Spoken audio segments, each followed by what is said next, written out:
আসসালামু আলাইকুম রহমতুল্লাহ বরকাত। দর্শক, আমি একটি কমলা বাগানে আছি।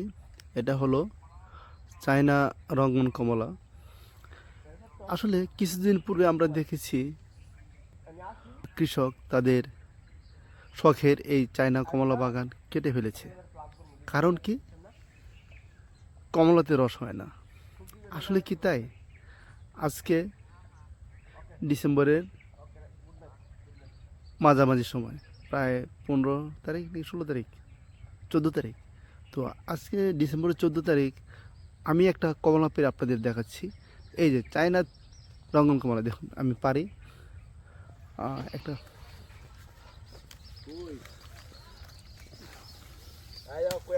একটা পারছি, মাশাল্লাহ। এখন এটা আমি আপনাদের দেখাবো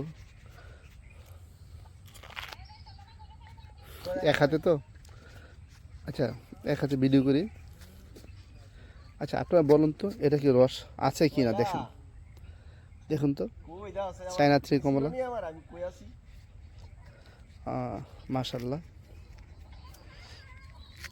চায়না রঙ্গন কমলা রসের পরিমাণ আমি একটু উচ্ছেদ দিই। এটা আমি খাবো না, আপনাদের একটু দেখে দেখেন। দেখুন এই যে দর্শক, পাওয়া যায় চায়না কমলাতে এত রস।